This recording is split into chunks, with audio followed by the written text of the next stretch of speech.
Hello, everyone. I hope you're doing well today. I'd like to introduce myself and welcome you to this afternoon's webinar on developing resilience in conflict, crises, and disputes. This webinar is one in a series of webinars addressing topics aligned with the School of Professional Studies Master of Science in Negotiation and Conflict Resolution. My name is Dominic Rinaldi, and I am a Senior Admissions Counselor in the School of Professional Studies, and I will be hosting today's session. If you are able to hear me, please type yes in the Q&A box located in the list of controls at the bottom or top of your screen.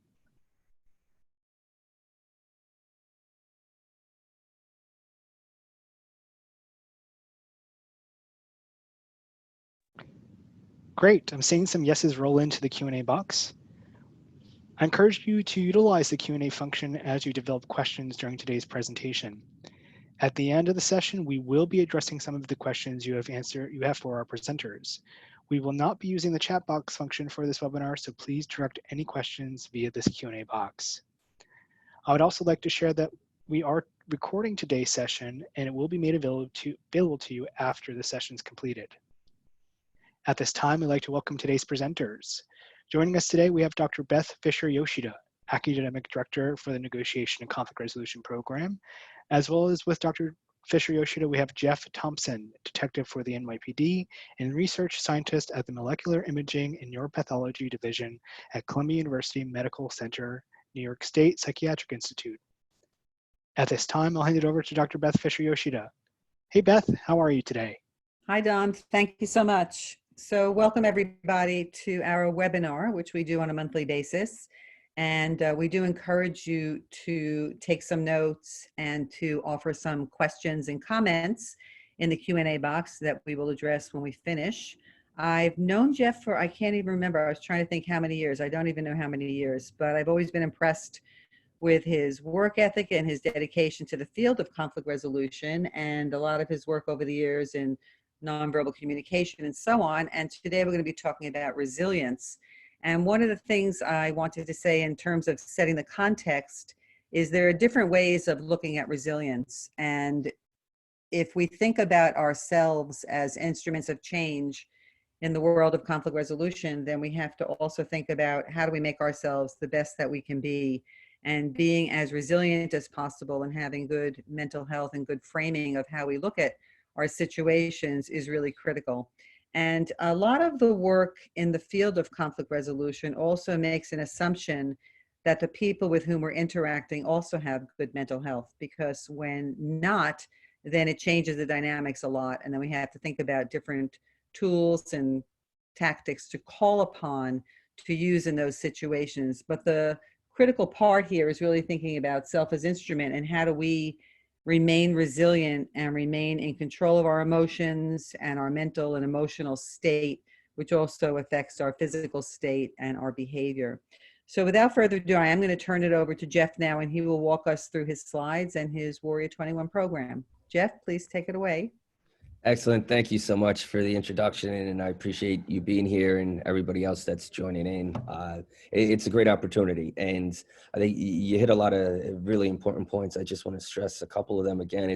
There's different perspectives on resiliency. There's different types of resiliency. And the one I'm going to share with you it's an overview of personal resiliency, but it's also the idea of how it's just one particular program. And let me just be upfront. I'm not selling anything. I'm not trying to get anybody to buy into anything other than what I'll say now, and I'll probably say it at the very end. Just make sure everybody's taking care of themselves. And especially with the current situation across New York City, our country and world, it really shows how we have to make a really valiant effort of taking care of ourselves. And if you look at the grander scheme of things, in the way, no matter who you are listening in today, no matter what your role is in negotiation, conflict resolution, dispute resolution, crisis, whatever you describe it as, if your job is to be involved in those situations, it's got to start with yourself. And before we can help others, we have to take care of ourselves. And there's absolutely nothing selfish about that at all. I just call that being smart as we continue to tread water during these tumultuous times. So I'm going to run through, I have some slides, I have some information that I want to share with everybody. And at the end, I'm really looking forward to hopefully a good discussion and some questions. And one thing I will also say is I'm happy to answer any questions. But also one thing I just request everybody, don't take my answers as golden truth either. It's all about coming to your own conclusions. And when I mention some of the exercises or practices, keep it in mind, try them out. If it doesn't work for you, or if you tried it in the past, it doesn't work, try it again. And it's the whole idea of when we talk about trying to create habits and new habits, it's sticking with it. And that's all about resiliency. So let's move on to our next slide. And so the program that I'm going to talk to you about specifically within the world of resilience, it's called Warrior 21, which is a 21-day program. And I'll tell you more about what it actually entails. But here's some of the feedback of people that participated in the past. And as you see it on the screen, in a matter of a short time, you get to know yourself better. What I like most about this program is that it changed my perspective. The breathing exercises helped me execute my workouts better. And just with that one, talking about how important mental health and physical health are and how the two are so closely intertwined. And it's not just working out at the gym. For example, everybody listening, my question is say you have a really good gym workout routine or running or CrossFit or what have you. First of all, that's awesome. That's great. But my question is, I say to all of you, and I remind myself, what are your mental sit-ups? What are your mental push-ups or your mental burpees? Because if physical is just not enough, that's only half of it. And another one, somebody said it meant a lot to me. It coincided with challenging times and gave me perspective. And that sort of brings out the whole idea of, well, what does resilience mean? And usually the most common definition is being able to bounce back from adverse, tough, stressful, traumatic situations. And as we move on, as the introduction said, my main employments with the NYPD, through my detective role, I'm also the first ever mental health and wellness coordinator. But this program was designed at Columbia University Medical Center and the New York State Psychiatric Institute, and at the Molecular Imaging and Neuropathology Division. That's a really, really long title, and I haven't been able to fit that yet on a business card. And that was my first kind of bad joke. So if anybody laughs, thank you. If not, I'll promise to try to minimize those jokes. Ultimately, we've got to ask ourselves, and it's the idea of the image you see on there, nothing changes if nothing changes. It's not just a gimmicky catchphrase. Let's just actually stop and look at this for a second. Key to resilience, two key words, perspective and control. And it's that idea of what I've come across in the work and the research I've been doing on resilience. And it's not just in law enforcement or first responders. That's where the program was first designed, but it's been implemented and expanded to people in all different professions. But it's the idea of what I find from a lot of people is they say, yeah, I'm into resiliency. I'm into this program. That other program sounds really, really good. And the metaphor I like to use is that's everybody on the platform of a train station saying that they're really into it. And then as the train pulls into the station, which is actually doing the resiliency practices, you know how like at least here in New York City, it says mind the gap. The gap goes from 2 inches to all of a sudden 200 feet. People don't do it. And this is where a lot of these examples I'll share with you from my particular program, it's not really that much different from many others. And that's where I'd say that's a good thing, because that means we're all basing our stuff on solid research and science and not just coming up with stuff and saying it works. All these programs, they got to be based on legitimate neuroscience data, as well as from the world of the field of positive psychology. But equally important, then it has to be designed in a way that it can be implemented practically. So it's, and I'll tell you a bit more about that. So we look at what's Warrior 21, this particular resiliency, and basically all of resiliency. What's it designed to do? Build and develop further inner strength in an individual, help you be calmer, more focused, happier, and have positive mental health. And sorry, just going back to that for a quick second. You look at those, who doesn't want that? And again, these practices, the data, the research shows that it can increase those. And yet again, here's another really important thing as you're listening along with this, you've got to make that choice. Nobody can make you be resilient. You can't just become resilient. You've got to make that choice, and making that choice, as we're talking about, the brain and the mind loves making choices. And so moving along, resiliency, again, why do I put that on just one slide? It's a pretty important word, and it's the topic of our conversation. So we look at here, first of all, the name of the program. And you think about warrior and warriors in the name, and I'll tell you a bit more about the semicolon in a second as well. But let's just talk about the overall word warrior. And what I usually do is I'll ask people, well, what does that mean? What comes to mind when you think of the term warrior? And just some words that I've heard in the past, the way people have described it: fighter, fighting, service to themselves, service to others, to something grander. How about also protecting? A protector, a warrior serves in the role as a protector. Persevere, that never give up attitude. Determined, seeing something through when you set your mind to it. And again, that never give up attitude. Fighting on, keep pushing forward. And again, I hear a lot when people say warrior, they connect it with being resilient. But then also, it's not always by yourself, and realizing to be a good warrior, in whatever term you use it, it's a team concept. Now, this next slide, it's the same exact previous slide. I just squished all the words together and pushed it over to the left, because look again, read through those, every one of those. Take a quick look through each one of those. Now let's look at that warrior concept and let's move it inwards towards yourself. How are you applying each of those to taking care of yourself?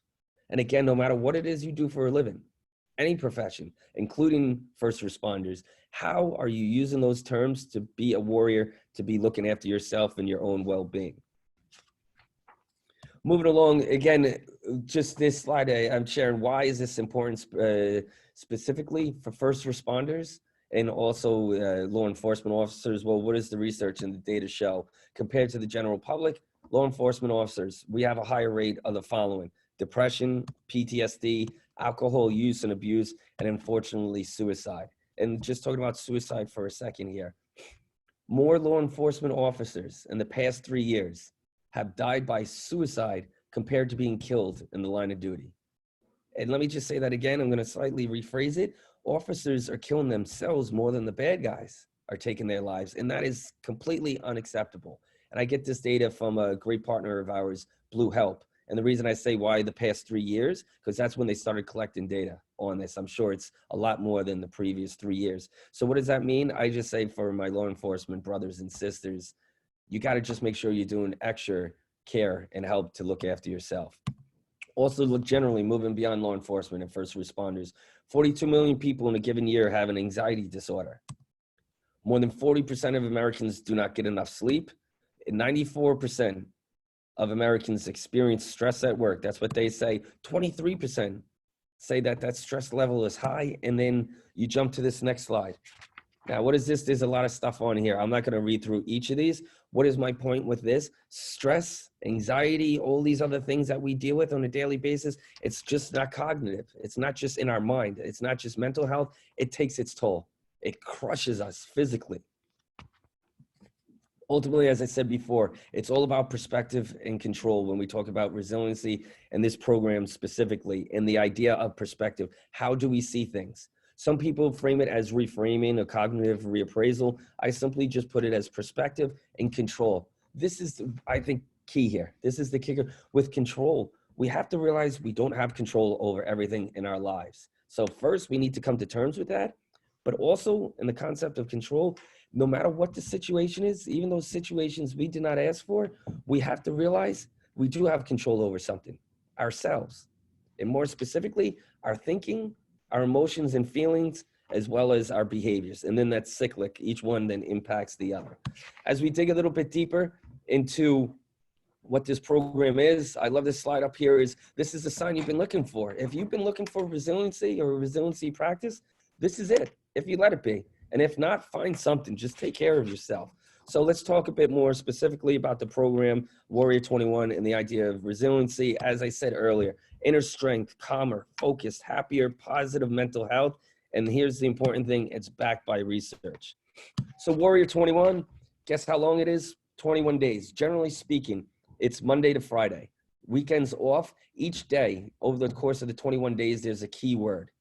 And for each of those keywords, there's a quote. So basically how you sign up for the program is it's being done primarily, and it's adapted and modified for different in the law enforcement agencies and other organizations. But generally speaking, it's done through a private Google Classroom. When you sign up, you get the passcode, you get an alert every single morning.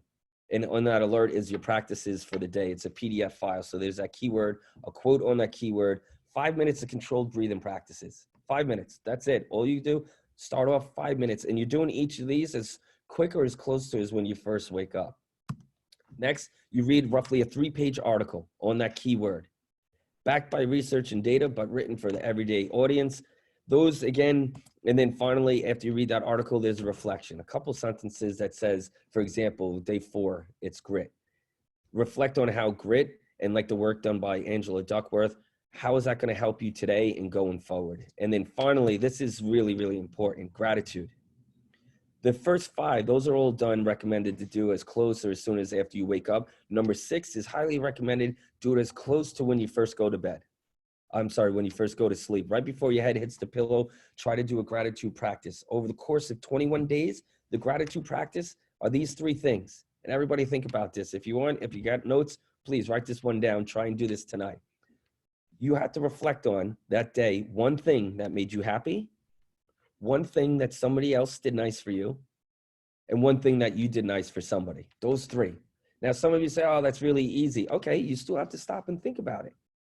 Some of you will say it's really hard because sometimes it is hard if you haven't ever stopped to think about it. And here's the kicker with the gratitude practice.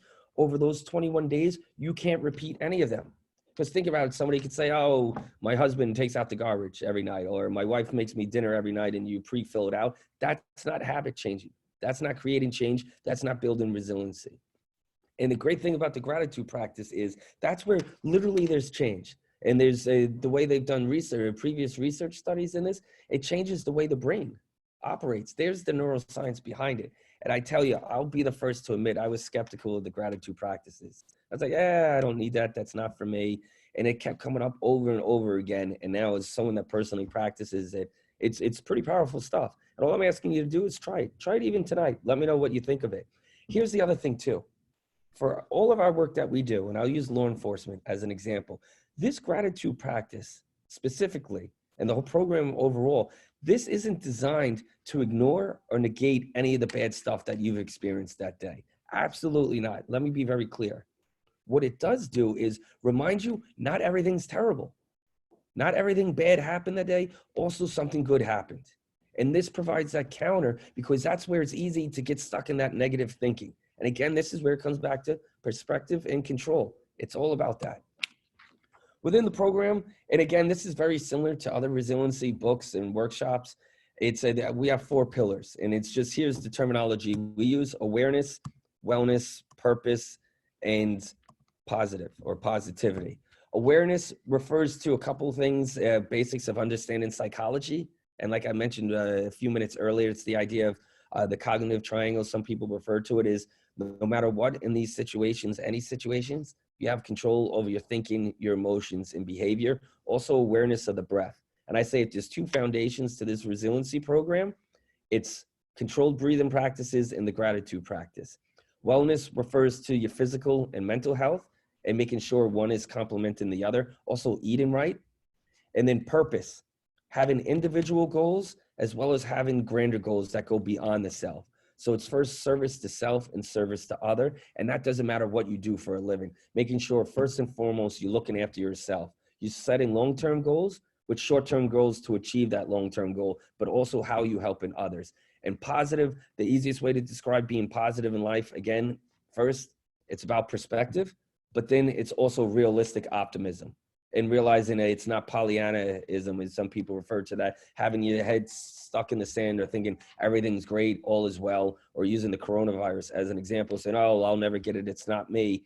Well, if you're not being realistic with your optimism, washing your hands, taking care of yourself, then it's maybe not going to be that good for you. Moving along. Now, I put a heck of a lot of work into this Warrior 21 program, researching it and developing it. As you look at the name of it, as you see on the screen, it's not a typo. There is no I in Warrior. Instead, we replace it with a semicolon. And this is super important why we did this. First, for any, I guess, grammar enthusiasts out there, why do we use a semicolon in grammar terms? Well, the semicolon is used instead of a period. And where I was inspired by this, well, first, let me give you a quote here. Hopefully you guys like quotes. A semicolon is used when an author could have chosen to end their sentence, but chose not to. The author is you and the sentence is your life. That is from the incredibly amazing project Semicolon. I highly recommend when you get a chance today, have a look at the great work they're doing. They're phenomenal. And what are they talking about? When they say the author is you and the sentence is your life, they do wonderful work in suicide prevention. They don't want people to put a period and end their life. Use the semicolon, stop, pause, reach out for help if you need it. So what we did is being inspired by that, we looked at it in a much larger sense of reminding every single one of us every single one of you on this call, on this presentation, every day, take a moment, just stop, check in with yourself, see how you're doing. If you're doing good, that's awesome, keep it up, but know what it is that you're doing that's helping you do good. If you're having a trouble or issue, it gives you a chance to stop and see, all right, where do I need to step back and fix things or work on things a little bit? And then equally important, if things are really tough at the moment, realizing when you stop and reflect on that, it is perfectly fine and okay to reach out for help. Well, be it a friend, a family member, or sometimes you just need a bit more help. And there is absolutely nothing wrong with that. So let's talk real quick, and I'm going to go over a few more slides, and then I think we'll open up to discussion, any questions that anyone has. But one of the things I really want to share with you are just some specific things that you can do.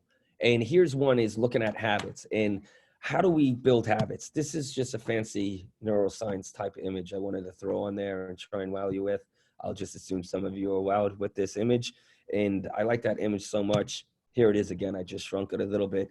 And here's some words to go next to it. There's a famous saying, neurons that fire together, wire together. And we got to look at it from a deeper perspective. What do we want to do? We want to get rid of our bad habits while reinforce the good ones, but also create new ones. How do we do this? So let's look at the science behind that. First, we've got to take practical steps. We got to have a reality check. And if anybody's looking for neuroscience geeky language out there, this one's for you and for me because I love this stuff. You want to activate the motivational circuit, the ventral tegmental area. Yeah, big words. I'm impressing myself. I hope you're a little impressed by this. Anyway, what do we do? What are we talking about here? We got to take practical steps. What do we mean? Before, during, and after you're doing something. And what do we mean first with practical steps? If let's use working out or exercise as an example. If you were looking to lose, say, 30 pounds, you're not going to lose it in 1 week. You're not going to lose it in a couple days. That's your long-term goal. You have to ask yourself, what are all your short-term goals to achieve that bigger goal? So if you're looking at it, to get from point A to point B at the top of a mountain, it's not a straight line. There's a lot of individual checkpoints. Those are goals. Why is that so important? The science shows the brain loves achieving things. So as you achieve those little goals, it keeps motivating you to keep moving towards the top of that peak, whatever that grander goal is. So what do we mean here before, during, and after? Before, and again, let's use the idea of going to the gym, all right? For example, and this is the resiliency of building these positive habits. How do you envision it? You got to connect it to something positive, know you're making the choice and why you're doing it. Again, you've got to tell yourself, if you want to start going to the gym, you envision yourself going to the gym, having a good time. Connect it to positive. You have to tell yourself, I'm going to the gym because I want to lose weight and I want to feel a little bit better. Then, yet again, the brain loves making choices. You tell yourself, I'm making this choice. I'm going to the gym because I want to. Nobody's forcing me. And again, why are you doing it? To achieve a daily goal and a grander goal. So what about now during it? This, and again, I don't know about anybody else. If you haven't heard this stuff before, this blew my mind away. This literally was life-changing for me.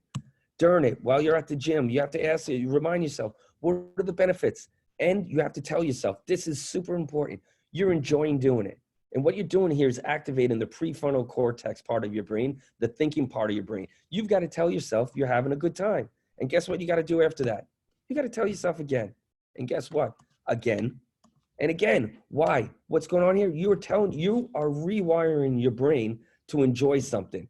And what's it doing? Releasing dopamine. The brain really likes that stuff. Now let's take a step back and look at the backwards reverse from that. Imagine you did the opposite of all this, creating a negative habit. Imagine you want to lose some weight and you're going to go to the gym. So what do you do before that? You go out and you buy your $100 gym outfit. Okay, good if you can afford it, but buying a $100 gym outfit doesn't make you lose weight. Let it motivate you. But say you buy the outfit, you put it on and you're like, oh, I don't want to go to the gym. This is going to be awful. I can't stand this. On your drive to the gym, you keep thinking the same thing, or on the bus ride. Then you finally get to the gym and you tell yourself, oh, I can't believe I'm doing this. This stinks. I don't want to do this. Look at all these people. They're in better shape than me. Then you get on your treadmill, you press 1.2 miles per hour and you move at a snail's pace. 10 seconds into it, you're trying to figure out, am I done yet? Then you finally finish, you get off and you say, oh, thank goodness I'm finished with that. That was god awful. I can't stand that. Do you know what you just did? You rewired your brain to make it so much harder to ever go to the gym again, because all you did was associate the gym with what? Negative thoughts. That's the negative way of doing it. What I was just sharing, you counter that, here's the positive ways. And here's the thing, change it up. If you're trying to go to the gym and getting it to stick, you can't do the same workout every day. If you're trying to lose weight, you can't have a lettuce sandwich for lunch every day. It's not realistic. And it's also not practical at all. Now you think that's done, but no, this is the key thing too here. You primed yourself. You got the before, the during, and after. Here's the after. Once you finish it, you don't just go back to whatever it is, the robotic mindset of doing whatever it is that you were doing before that. Doesn't work that way. What you have to do is pause, savor your results. You have to look at it. You have to tell yourself. You accomplished something. Tell yourself you did it. And again, you have to say, yeah, you did this, Jeff. You did a great job. You wanted to go to the gym. You wanted to do it. You did it. You enjoyed it. Well done. Now notice, and then also the feelings. You feel accomplished. You feel a little bit better. Notice how I'm using the pronoun you. There's this amazing research that shows, yeah, if you say I did this, that's okay. What's even more effective? Using the pronoun you. You say, by using you, what does your brain think? Someone's complimenting you. And you like compliments. As much as you like complimenting yourself, your brain likes it even more when it feels like somebody else is complimenting you. Now, I know maybe you're skeptical. You're looking and you're saying, Jeff, really? Yes, try it. I'm telling you, try it.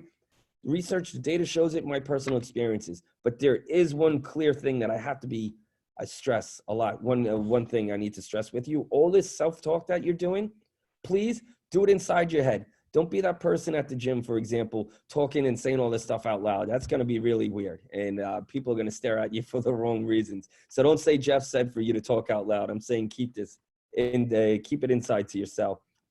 Here's one more quote about this and the whole idea of Warrior 21 being 21 days overall as well. This is from a great book from the Harvard Business Review on mental toughness. And this particular article was written by Margulies and Stoltz. And I think this is really poignant. Here it is, quote, when you're learning any new skill, repetition is critical. The resilience regimen is a long-term fitness plan, not a crash diet.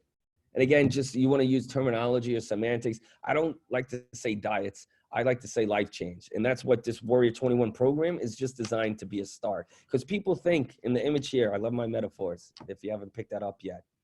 People think it's a quick pour of the faucet. You watch a video, you watch this seminar, and let me be clear, this seminar won't make you resilient. I hope it's going to inspire you to keep doing whatever it is you're doing or to try a few new things. It's not a quick pour of the faucet. Instead, it's the drip, drip, drip daily practice every day and enjoying it, realizing the benefit. It doesn't make it easy. Some of these things are tough, but nothing's meant to be easy, the things that matter in life. And maybe just take a moment, think about that, because what's really important is perception. Yet again, perspective, perception, and it's your mindset.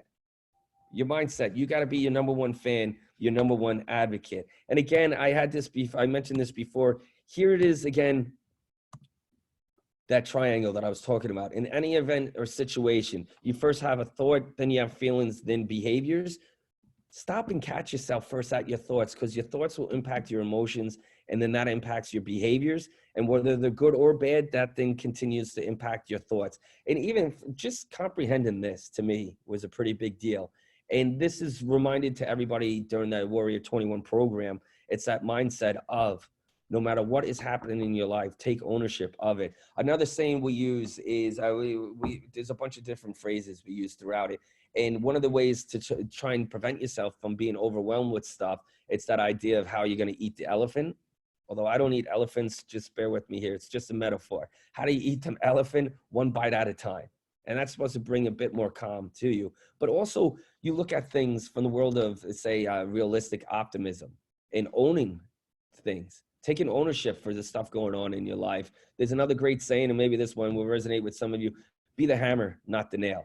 And for me, that reminds me, Jeff, take ownership, control what you can control, because not everything's under our control. And again, with these incredibly stressful times, don't ignore it. Don't ignore the bad. One of the best ways to make sure it doesn't overwhelm you is first and foremost, acknowledging it. And I'm just thinking maybe as I want to open it up to some conversations and questions, but maybe, maybe Beth, do you want to take some questions or comments, or I have another exercise maybe we can do? You tell me, what do you think? Go ahead and do the exercise. We have plenty of time. Okay, awesome. I have a couple. One that I'm going to pick right now it's called, and it's not mine. Again, it's some of you might be familiar with it. There's two ways to do this. If you got pen and paper in front of you, draw like the tip of an iceberg. And you don't need to be, you know, a master in artwork here. Just draw the tip of the iceberg. If you're not sure how to draw that, look at the triangle. Just don't draw the bottom of the triangle. Then below it, instead of drawing the bottom, draw some squiggly lines. So it looks like that's water, where the tip of the iceberg. Now below that tip of your iceberg, draw at least 4 or 5 times the size and invert of that triangle. So what you're looking at then is the huge iceberg that's underneath the surface. And one of the best ways to make sure negative emotions don't take over your life and don't dictate your actions, first and foremost, just acknowledging your emotions. So we're going to do that at the tip of the iceberg, right inside there, angry. Angry or anger, your choice. You pick whichever one you want to write.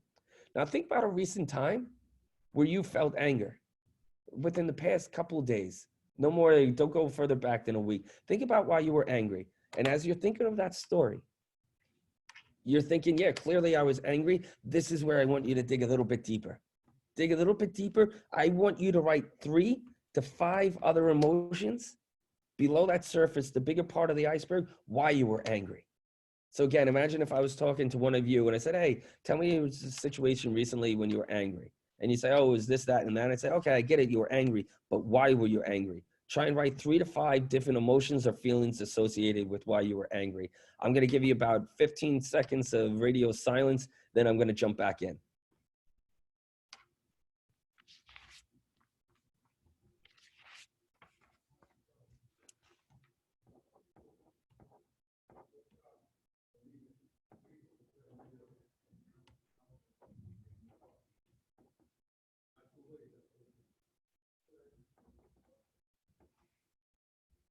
Okay, I guess I should have counted, but I'm going to just assume that was 15 seconds.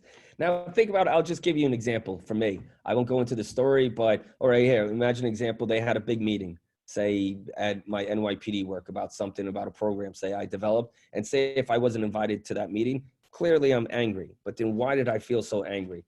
For example, maybe I felt disrespected, frustrated, and let's see, what's another one? Undervalued.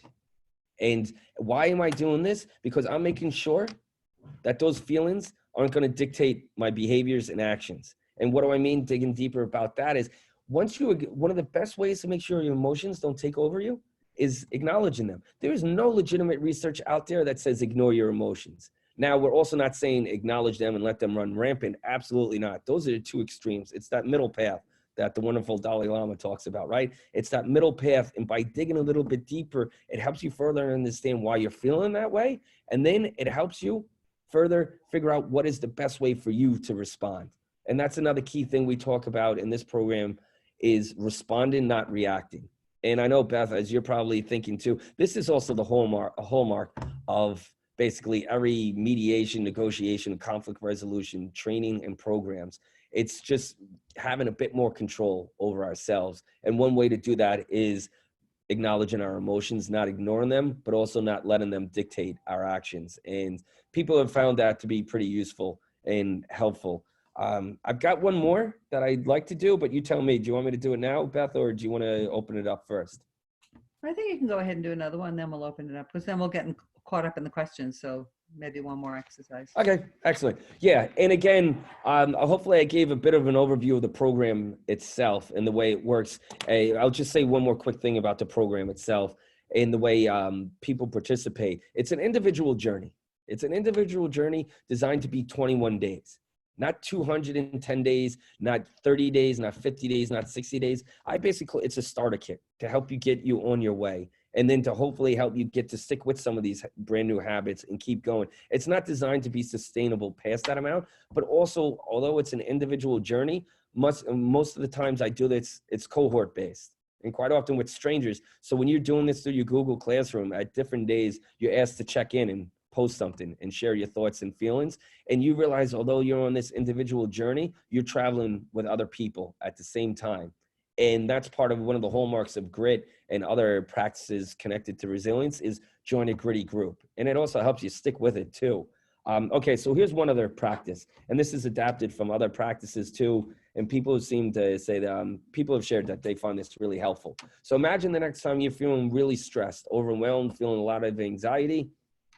Here's something that you can do, and it's guided imagery to help you try to ease yourself a little bit. Everybody right now, we're all going to do this together. Think about a place that you really, really love and enjoy. It's got to be a physical place that you've actually been to at some point in your life, an actual physical location. Right now, think about that place. I'll give you a couple seconds if you're still trying to pick that one place. Okay, so now that hopefully you've got that place, bear with me, just try this if you don't mind. Close your eyes if it's safe wherever you are. If you're driving somewhere, definitely please don't close your eyes. Or if you're walking, don't do that either. If you're sitting, try this, close your eyes. Now tell me to yourself, what are 4 things that you see at this place that you love so much? 4 things that you see.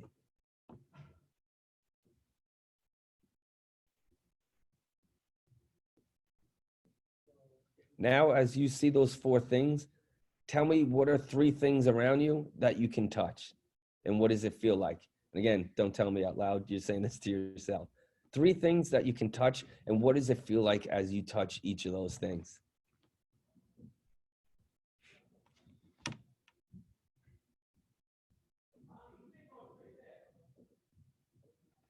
Now, what are 2 things that you can hear at this place?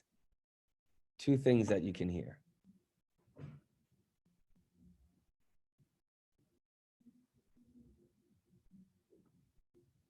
And finally, what is now, right now, after doing this exercise, say to yourself, what is one way that you feel after putting yourself back at this place? What's one word to describe how you feel?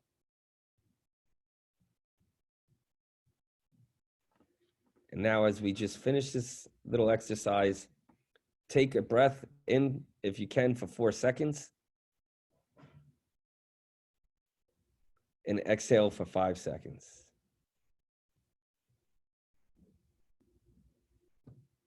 Again, this is just one example of different practices. If it worked for you, stick with it. Try it another time when you're starting to feel overwhelmed. If it didn't work today, try it another time. Try it with your partner. Try it with a coworker. Try it with a family member. Try it with your kids. And one clear disclaimer I want to say is this program and no other resiliency program are designed to replace if somebody needs more proper professional care. This can help you get through things in life, but it's never meant to replace anything else. And I always like to be clear about what this is and what it's not intended to be or to replace. And the last thing I will say, Beth, as I throw it back to you, as you saw the quotes, the qualitative feedback, people seem to enjoy it. People seem to enjoy it a lot. And that's where it sells itself. And it's the idea, if this isn't connecting with you, hopefully this inspired you to maybe go out, get a book, read something, find a blog, a podcast. Like, for example, the Mount Sinai Resiliency Program, they have an awesome podcast. Just make sure you're doing something to take care of yourself because you deserve it. And on that note, I'm going to throw it back to you, Beth. Thanks, Jeff. That's great. So I think some of the things you were talking about really seem very simple, right? And I know that in working with people in organizations and communities and in the program, the NECR program, people think it has to be a lot more complicated. No, that's too simple. It has to be something else that I need to be doing. But in actuality, taking care of yourself is a big deal.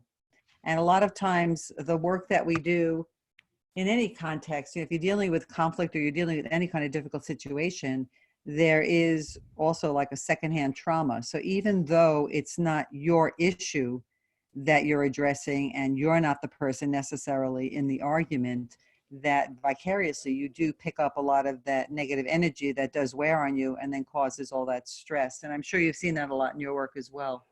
Yeah, and it's, yet again, I think one of the key things, another great partner that we work with, Crisis Text Line, and one of the things I learned from being trained by them, and it's exactly what you just said, but we've got to normalize that too. We're not superhumans. And as awesome as you are, Beth, sorry, you're a human being too at the end of the day. And it's normal to be impacted by this stuff. We just want to make sure that it's not overwhelming us as professionals in this. And again, I speak for myself as well. And it's normal if our job is to constantly be involved in conflict, that it's going to impact us. And that's where these practices come in. And the key thing here is where, I don't know, maybe I'm just getting a little older and grumpier. Well, I know I'm definitely getting older. Maybe I am getting a little grumpier. But it's grumpy. The idea of, thank you, not today at least.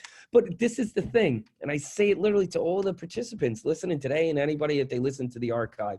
No more excuses. I'm sorry. I can't let people tell me they don't have time for it. That's rubbish. Make time for it. And that's why I said, let's sit down. Let's go over everything you did today. You're telling me you didn't have 5 minutes to breathe, to read this article? I'd say, fine, don't do this program, do something. The time is there. It's okay if you didn't make it a priority. I get that. That's more realistic. Just don't tell me you don't have time. That's not okay. That's not sustainable. You're destroying yourself. And it's not, I don't want to see that happening to anybody. The last thing I'll just say to you and throw it back to you, it's that idea is, it is simple. The practices are simple. And as you hit the nail on the head, the hard, complicated part is making time to do it.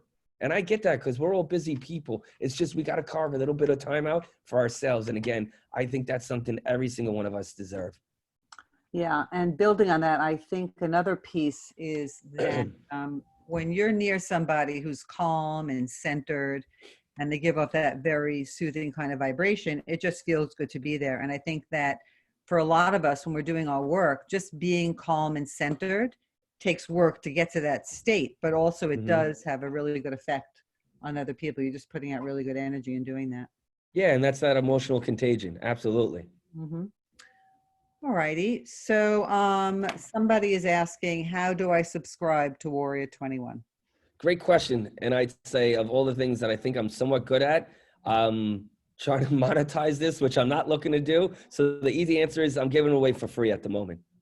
Eventually I'm working on publishing a book on it, and I'm trying to do that and 1,000 other things. For anybody that's doing this, that's participating live today, I have no problem. I'll give it to you for free. You can participate in free, because that is part of when I look at the third pillar, purpose and positivity.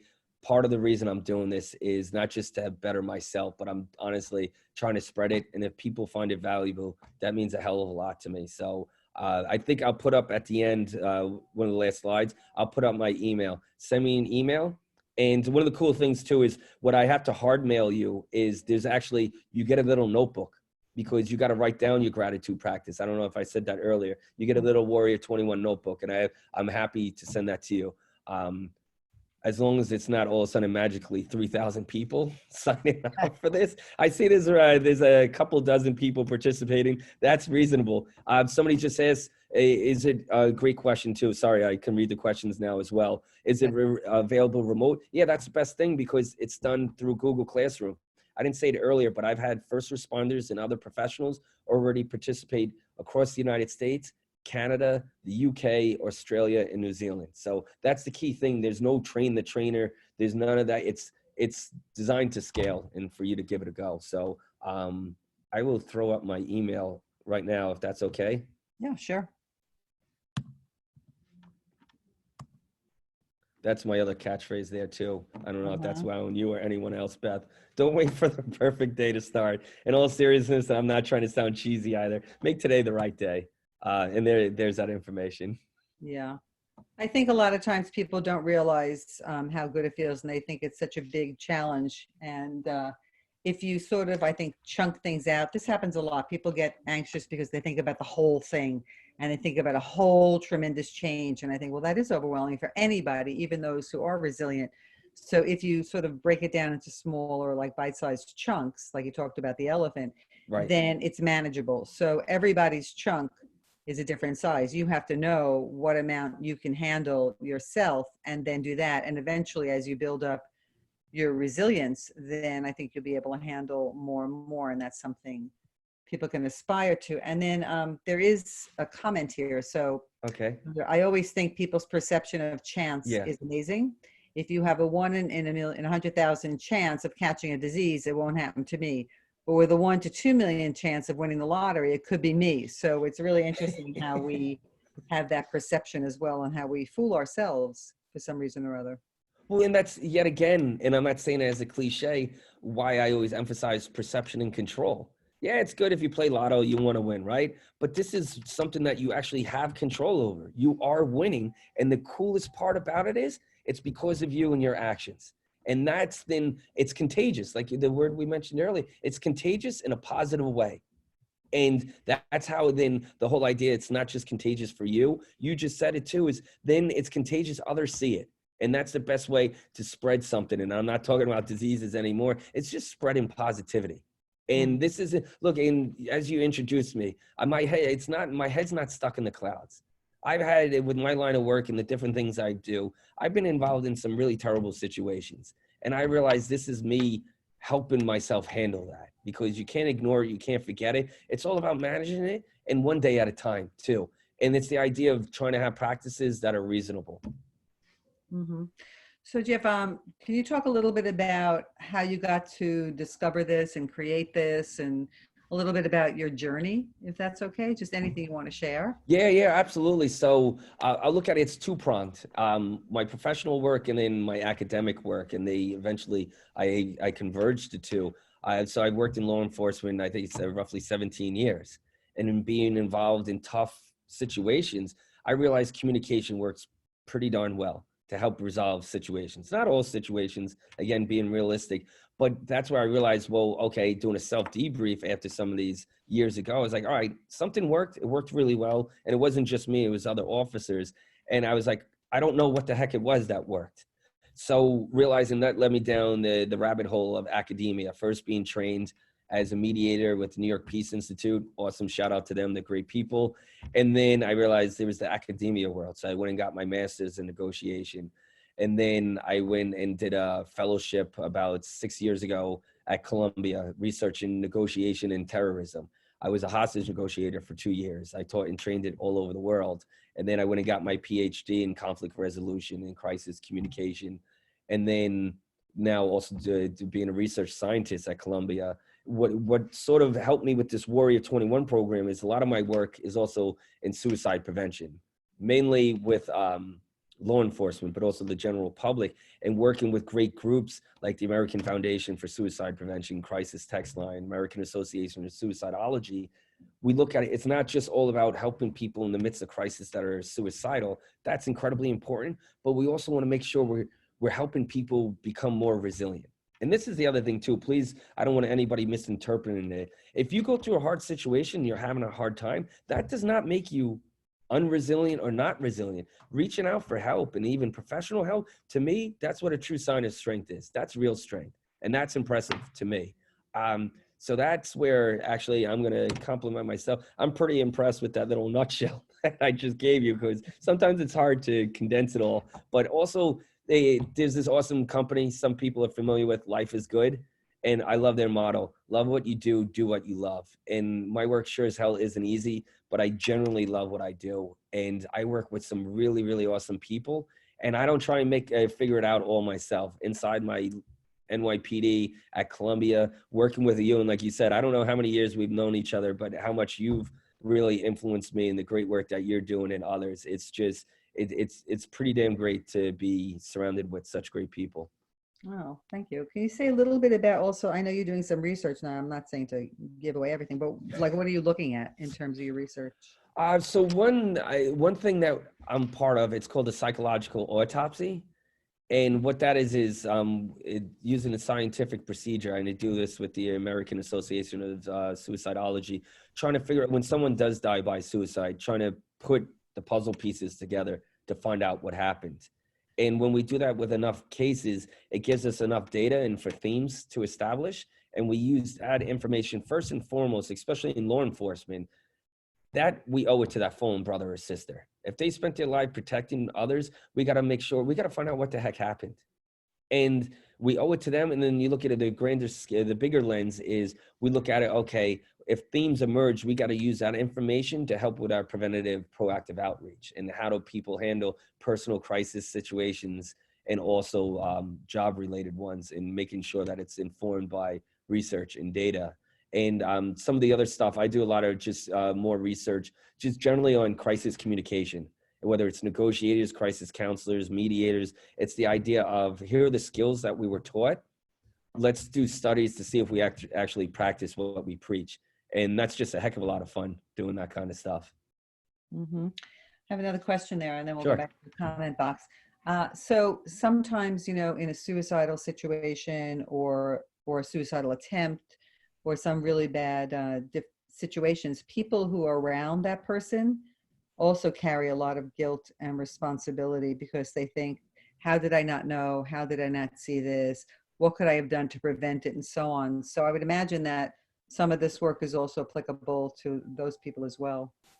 Yeah, absolutely. And that's where and I don't know, sometimes there's no words to describe it, but it's really tough, hard, and awful for somebody that's been impacted by the death of a close one. And suicide is different from all others.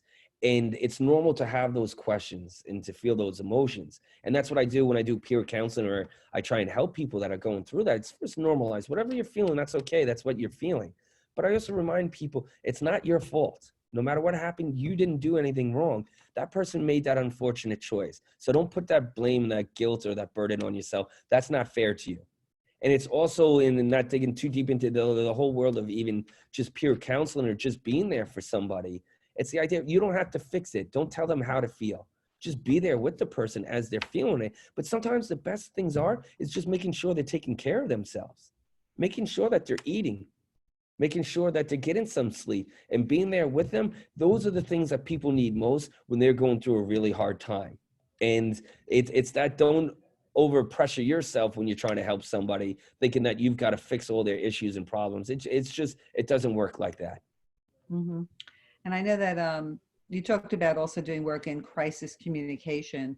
Mm-hmm. And in your experience in that area, what role does listening play in all of It's that? everything. And I know you know that as well. Or, the Louisiana State Police, they're hostage negotiators. I think I give them credit for it. The way they teach it is they call it the 80-20 rule. And I'm sure a lot of people are familiar with that. When you're trying to help somebody, and also when you're trying to influence somebody, it's 80% listening, 20% talking. But when we say listening, it's active listening. And there's an acronym that we used and developed. We call it Prime SOS Plus. And that's taught by a version of that by FBI negotiators all over the world. But keep in mind, this isn't limited to hostage negotiators. These are skills every one of us can use to help ourselves and help others. And it's like paraphrasing, open-ended questions, emotional labeling, summarizing, and also though using silence, not speaking constantly, kind of like what I did over these past 40 minutes, but kind of that's what I had to do to share my information. No, you had to. But I Yeah. remember years ago, I did take a course studying hostage negotiations, and I was very impressed that active listening was such a critical component of it. And that's when I say, like, when we teach different kinds of skills in courses and in classes, people think, no, that's got to be something more than that. And really, good listening. And it's really sad to think how many people don't feel heard, that all we have to do is really listen and can resolve a lot of issues that way. Well, you know what, I want to add that because I do see that I think there's a couple more questions, but that's exactly it. The way I teach and promote even peer counseling, but just generally being there for somebody, we call it a 4-step process: ask, listen, encourage, follow up. And quite often it's just those first two, because there's so many people out there hurting right now. They're hurting and they don't feel like they have anybody to talk to, and nobody understands them. So just checking in on somebody and seeing how they're doing, and then listening without trying to solve their problems. The encourage part is if they need more help, encouraging them to get help, and that follow up, be genuine. Check in with them at a day or two later to show you actually really do care. And that's part of that whole third pillar again of purpose, but also positivity and awareness. It's all of them. Yeah. I see one of the question, Nicole was asking something about when people tell you it being optimistic and not realistic, and it's seeing both sides. That's where in part, I always recommend take what some people say and take what they say, what they tell you, somewhat with a grain of salt. Acknowledge it, take it in, but also, you know yourself better than anybody else, and it's sort of taking all that in and coming to your own conclusions. And I've got, even though I don't know you, Nicole, be confident in yourself, where it's optimism with realistic optimism. And as long as you're working towards goals, I believe in you. Hopefully that I was helps. going to add something there too, is that sometimes in the work I do in communities and organizations, when people are very negative about things, I ask the question, well, if it's so bad, why aren't things worse? And by asking that question, it really does change it, because it says, well, something's working, something's preventing it from being even more dismal than it is. So that's looking at the positive side of things. Right. And that's what that reframing and cognitive reappraisal is. It's not ignoring the bad either. It's just, how else can we see this? And that's an awesome way to look at it. With Malcolm asking, are there any ways, do you have any pointers? Let's see, did that disappear? Do you have any pointers? On exercises, we can run as quick and dirty. If you look up Prime SOS Plus, one example we do is emotional labeling. And with emotional labeling, it's just acknowledging how do you try to de-escalate some of those negative emotions. Emotional labeling is just like, say it's you and me, Beth, in a heated argument. I just, hey, Beth, look, it sounds like you're frustrated. And you'd probably say, yeah, I am. And then I'd follow it up with an open-ended question. Help me further understand like what's going on from your perspective. Because what do people want to do when they're heated and angry? They want to tell their story and know that they've been heard and understood. And that's where it's me more listening, because you're not going to listen to anything I say anyway until you come down a little bit. And that's where I've got to be calm, cool, and collected. One other quick thing I see, Josh, as well, 21 days. There's a lot of research and stuff that say out there 21 days help you start to create new habits. So I jumped on that. And I know, like, for example, one of the research studies to get people to drink a glass of water every morning, it took, I think, about 21 days. So I had to limit it somewhere. And I like the 21-day concept too, because that's 4 weeks, that's 4 weekdays, and then one more Monday. And I just feel like it's realistic. And that was my whole thing. 10 days is not enough to create new habits. 50 days is not realistic to get people to do it. The 21 days starter pack, get you started on the program, and then you modify and adapt it as you go forward. That's the way I look at it. There's another comment. Steve, well, thank you, Steve. That's very nice of you. Listening, yeah, and honestly, it is. And then Steve, for doing it for over 20 years, you realize it's a lot easier said than done. And to be effective at listening, we've got to be in tune with ourselves in order to be calm, cool, and collected, especially in tense, volatile type situations. And I'm not talking about physical violence or even just emotionally driven situations. It starts with ourselves. We can't skip ourselves. It starts with us. And that's where that positive calmness becomes contagious to help those people figure out what's best for them. And that's the hallmark of mediation and conflict resolution. Now, I'm thinking connected to being a mediator is when you mentioned the emotional labeling, sometimes people are afraid to name what they're experiencing, like with somebody else, because they think, well, I don't want to draw attention to it. But it's like, well, they already know that they're in that state, or they're already in the state. So by you naming it actually is another way of reinforcing that I hear you and I see what you're going through and I acknowledge it. Doesn't mean I accept it, doesn't mean I condone it. It just means I see it and I hear it. Tell me more about it. So it's that whole other paying attention to the whole person. That's important. Yeah. And I always say emotional labeling, it's the opposite of saying to somebody, I understand, because that could be pretty toxic and they could blow up on you saying, what the hell do you understand? Where it's demonstrating understanding. And again, what does that do? And that was the crux of a lot of my PhD research, was it builds rapport and trust with that person. And if you're seeking to influence them in a positive way, people are more easily influenced by those that they have rapport and trust with. That's just basic data and science. Yeah, it's also interesting in the neurosciences that you involve in there too. I think we know so much more than we used to about the brain and how habits are formed, and the bad habits are broken and new habits are formed. Right. And that's where I'd say there's so many things up for argument, Beth. This isn't one of them.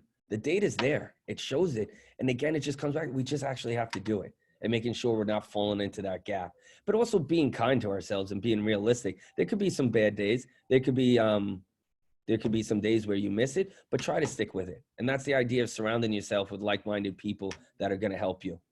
Yeah. And I think also drawing attention to the effort that's being made and commend yourself for that. Yeah, right. Yeah. Those compliments. Absolutely. There's another comment back here. I prefer not to name the emotion they're feeling, rather saying I can see that they're reacting and inviting them to explain what they're thinking and feeling. My aim is to give them more ownership of their emotions. So I guess I can, because of that, I want to clarify that it's not naming every emotion. Like I wouldn't say, gee, you seem really angry, because that's going to be also infuriating to somebody who thinks, no, I'm not angry, blah, blah, blah, because that may go against their image of themselves as being professional. But I might say, you seem really upset about something. So that's really talking about the reaction. So thank you, everybody, for participating. Thank you, Jeff, so much for sharing all of your knowledge and experience with us today. Yeah, I appreciate it. I hope some people got value out of it. If people are interested in the program, again, send me an email. If not, just please do something to take care of yourselves. There's no finish line to this. It's a work in progress, and just keep at it. And again, thank you so much. Thank you, Jeff. Take care. And Dom, you want to take over now? Sure. Yes, I want to give my thanks to you, Dr. Beth Fisher-Yoshida, and to you, Jeff, for this really engaging conversation. And of course, a really sincere thanks to all of our participants today in today's session. I'll just close out and just remind that we have been recording today's session, so that'll be being sent along via a link to all of those that have registered. Thanks again to everyone. I hope you have a great rest of your day.